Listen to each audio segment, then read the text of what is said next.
అండి అందరికీ నమస్తే. Welcome back to Swathi Vasu life style. ఎలా ఉన్నారంటే నేను చాలా బాగున్నాను. ఇక్కడ కూడా వచ్చేసి మదనపల్లికి అయితే వచ్చున్నాను. డాక్టర్ గ్రూప్ లో మీటింగ్ ఉందని ఇంక అట్లే వచ్చాను కదా అనేసి ఇంకా శర్మిల దగ్గర అయితే హెయిర్ కట్ చేయించుకున్నాను. మా మేనమామ కొడుకు అయితే పెళ్లి ఉందనమాట.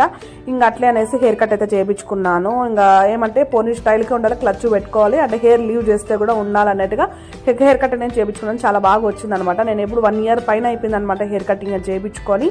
హెయిర్ కట్ చేయించుకొని ఇంకా ఫేషియల్ చేయించుకుందాం అనేసరికి ఫుల్ కస్టమర్స్ అయితే ఉన్నారు. ఓన్లీ హైబ్రోస్ అయితే చేయించుకొని ఇంకా అయితే వెళ్దాం అనేసి అనుకున్నాను. ఇంకా అప్పటికే టైం ఉందనేసి షర్మిల అయితే శారీ అనేది హోల్డింగ్ చేస్తుంది అనమాట. ఇంకా అప్పుడు ఈవినింగ్ వచ్చేసి మేకప్ ఉందనేది ఈ హోల్డింగ్ ఒకటి చేసుకున్నామంటే మేకప్ అంటే త్వరగా అయిపోతుంది అనమాట. శారీ అనేది జస్ట్ పిన్స్ తీసి మనము పెట్టుకోవడమే అనమాట. ఇంకా ఫుల్ వీడియో తీద్దాం అనేసరికి ఇంకా వీళ్ళైతే గ్రూప్ వాళ్ళు అయితే ఫోన్ చేస్తున్నారు. ఇంకా అమ్మ వాళ్ళ ఇంటికి కూడా వెళ్ళలేదు అనమాట. నేను ఇంక ఇట్ల నుంచి ఇట్లా వెళ్ళిపోయినాను అనమాట. కొంచెం షాపింగ్ అయితే ఉంటే షాపింగ్ అయితే చేసుకొని వెళ్ళిపోయినాను. దీని ఫుల్ వీడియో లింక్ అనేది కింద ఇస్తాను, వెళ్ళి చూసేయండి. Please subscribe.